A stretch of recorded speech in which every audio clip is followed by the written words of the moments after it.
What would you do if the person you trusted most in your darkest hour looked at your pain, measured it like a business transaction, and asked you to pay for your survival with your pride?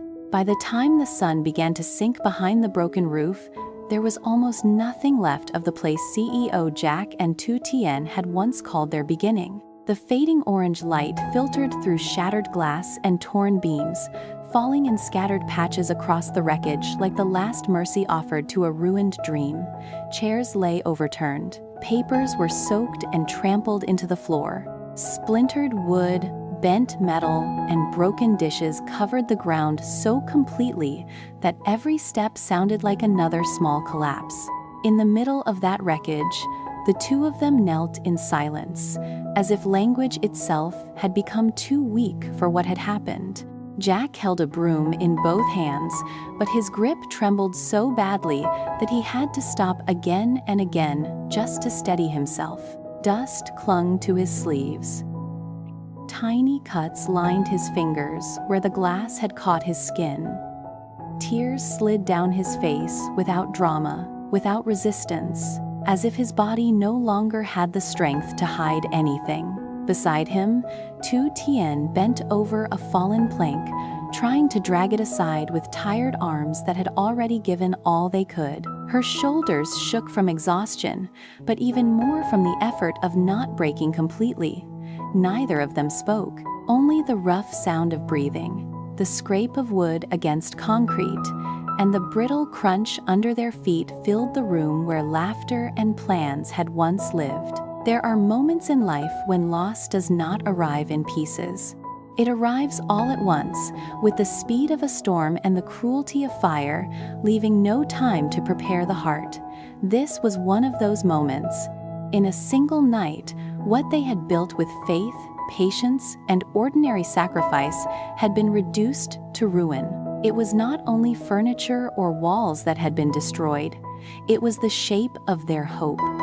It was the feeling that tomorrow could still be trusted. Jack paused and lifted his eyes toward the stained ceiling, where one cracked panel swayed slightly in the wind. He looked like a man trying not to ask heaven a question he was afraid to hear answered.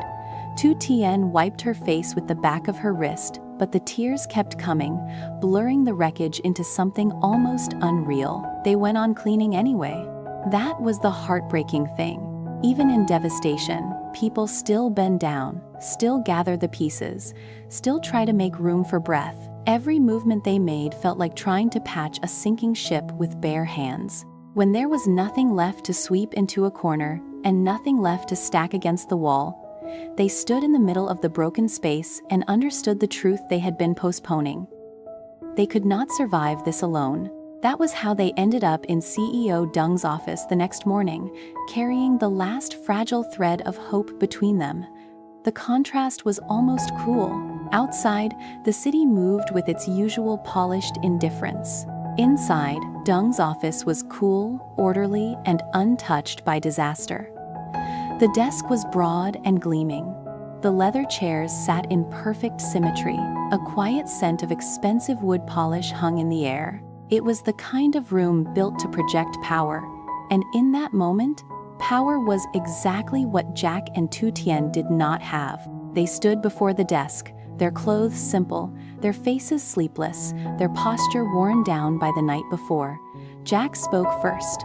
His voice was low, controlled at the beginning, but emotion kept breaking through no matter how hard he pressed it back. He explained the damage. He explained the debts. He explained how quickly everything had fallen apart. Beside him, Tu Tien stood with both hands clenched so tightly that her knuckles had lost all color. Tears kept gathering in her eyes, but she did not wipe them away now. She seemed too tired to be ashamed of them. Dung listened without interruption. That was almost worse than anger. He listened with the stillness of a man evaluating numbers rather than grief. And when Jack finished, when the room had gone so quiet that even breathing felt intrusive, Dung simply shook his head. The refusal was brief, clean, cold. It landed harder than any raised voice could have. Jack bowed his head for a moment, as though something inside him had physically recoiled. Tu Tien bit her lip, her body turning rigid in the effort to keep from sobbing out loud. The office suddenly felt smaller, the polished air heavier, the walls nearer. It is a terrible thing to place your final hope in someone and then watch that hope be dismissed as if it has no weight. That kind of rejection does not just wound the future, it humiliates the present. They turned and walked out together. The hallway stretched ahead of them, long and bright and silent. Their footsteps echoed against the floor with a hollow rhythm, each one sounding like the closing of another door. Neither of them spoke. There was nothing to say that would not collapse under the weight of what had just happened. But despair has a strange way of pushing people past pride. When the heart sees no way forward, it kneels before doors it should never have had to touch. So Jack went back. The second time, there was no distance left between dignity and desperation. He stood before Dung again, then lowered himself with a heaviness that seemed to travel through the whole room. His voice was raw now, not dramatic, not theatrical, just stripped bare. He pleaded not only for money, but for time, for mercy, for the chance to keep ruin from becoming a burial. Dung watched him for a long moment. Then, at last, he nodded. For 1 second, relief almost entered the room. Then came the condition, 50% interest. The words did not sound loud, yet they struck with the force of a blade. Tu Tien broke first. A sob escaped her before she could stop it, sharp and wounded and full of disbelief. She covered her mouth, but the tears came harder, her whole body trembling. Jack's face tightened. His brows drew together, not in anger alone, but in a deeper hurt that anger could not fully contain. The question rose in him before he could keep it down. If this was family, if this was closeness, if blood and history meant anything at all, then why did mercy come dressed as punishment? That was the deepest wound of it. Not that help had a price, but that the price had been set by someone who should have understood their pain before it was explained. Still, they had no choice. That is how life corners people, sometimes not by taking away every path, but by leaving only the path that scars them. Jack accepted the terms with a face gone pale from restraint. Dung transferred the money. The transaction was completed in seconds, but its weight settled into Jack's hands like iron. Tu Tien stood beside him, crying quietly now, her tears no longer explosive, only exhausted. Hope had arrived, but not as rescue. It had arrived as compromise, bitter and humiliating, carrying the taste of betrayal. When they left, the money was theirs, but peace was not. Jack took Tu Tien home and told her to rest. It was a simple sentence, but it carried all the tenderness of a man who had no soft solution left to offer. The house was small, quiet, and dim in the late afternoon. She sat on the edge of the bed for a long time after he left, one hand still resting on the blanket, as if her body had returned but her spirit had not caught up. The room smelled faintly of soap, damp fabric, and the lingering smoke from the outside world. She lay down eventually, but rest would not come. Worry moved through her like a second pulse. Jack, meanwhile, went back to the ruined site alone. There is something deeply moving about a person who returns to destruction, not because he believes it will be easy, but because someone has to begin. The place was still broken when he arrived. Nothing had magically changed. The walls were still wounded. The floor was still dangerous. The silence was still thick with what had happened there. But he rolled up his sleeves, picked up the tools, and started. The sound of hammer against wood echoed through the empty structure. Sawdust gathered on his arms, sweat ran down his forehead and darkened his collar. He lifted bricks, straightened iron bars, measured, cut, fastened, carried. The work was rough, urgent, and lonely, yet there was a strange dignity in it. He was not only rebuilding walls, he was refusing to let disaster have the last word. Every nail he drove into place felt like a small act of defiance. Every beam he steadied said what his mouth no longer had the strength to repeat: "We are not finished." Even so, this kind of strength is never clean. Beneath his focus, a storm kept moving. The debt haunted him. The interest haunted him. The image of Tu Tien crying in Dung's office haunted him most of all. But still he worked, because love sometimes changes shape. It stops sounding like sweet promises and starts looking like blistered hands in an empty room. By the time evening settled in, his body was drained. Yet he did not go home empty-handed. He stopped to buy groceries.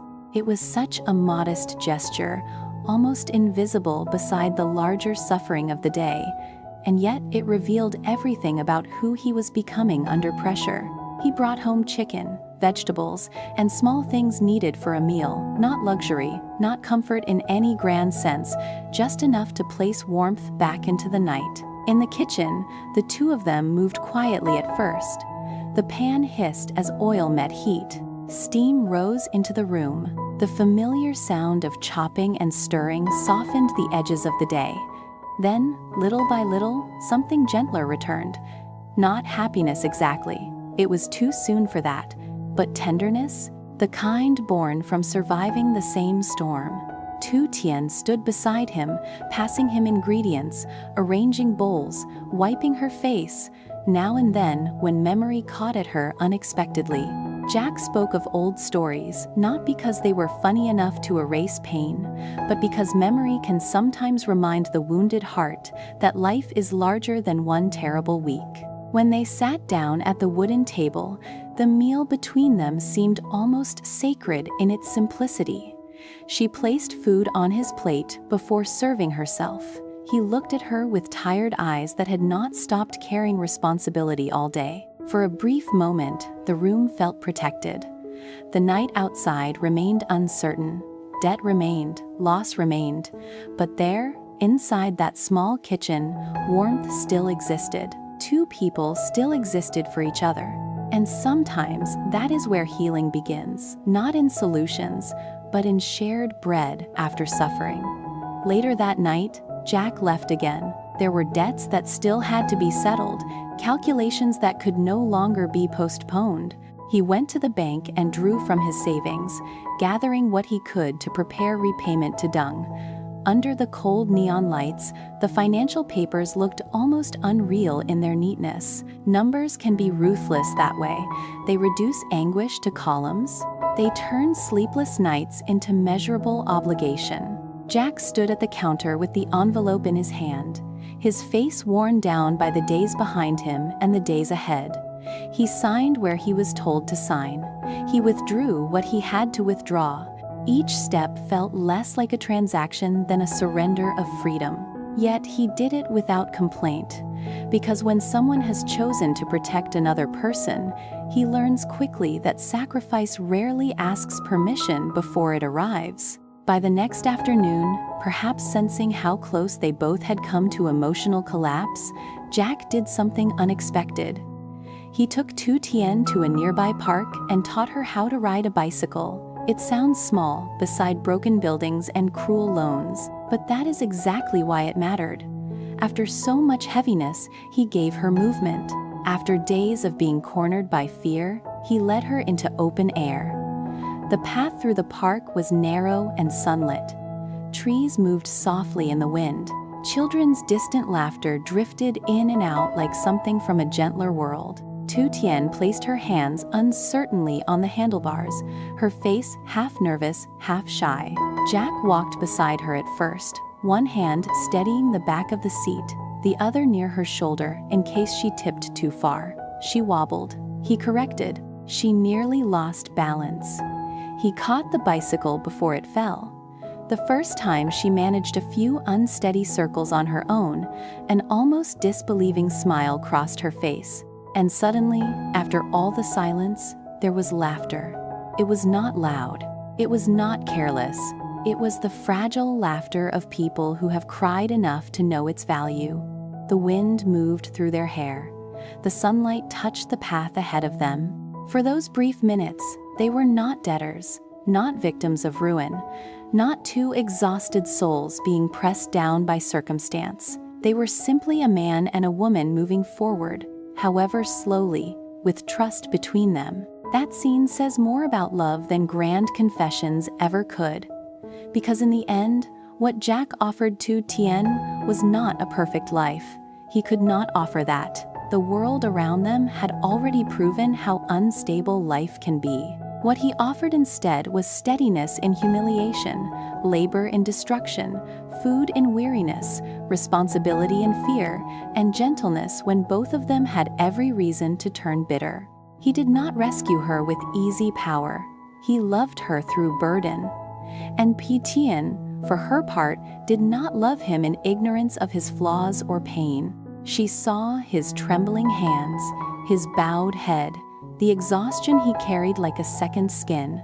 She saw the pride he swallowed, the loneliness he endured, the way he kept standing even while something inside him ached. Her love became quieter, deeper, more mature. It moved beyond romance and settled into recognition. That is what makes this story hurt so beautifully. The ruin did not only break things apart, it revealed what remained when comfort was taken away. It showed that real love is not always glorious at first glance. Sometimes it is covered in dust. Sometimes it walks out of an office in silence after being humiliated. Sometimes it rebuilds with blistered hands. Sometimes it sits at a small table, sharing chicken and rice, as though that simple meal were a promise not to abandon each other. Sometimes it is a hand holding the back of a bicycle seat, refusing to let the other fall. And perhaps that is the emotional truth this story leaves behind. Love becomes most visible not when life is easy, but when dignity is under pressure and the heart still chooses kindness. Some wounds do not heal quickly. Some betrayals leave a stain even after the debt is paid. But when two people keep protecting what is gentle between them, even after ruin, even after humiliation, even after the world has forced them to grow up too fast, then something quietly sacred survives. Not the old dream exactly, but something wiser, something steadier, something that no shattered wall can fully bury.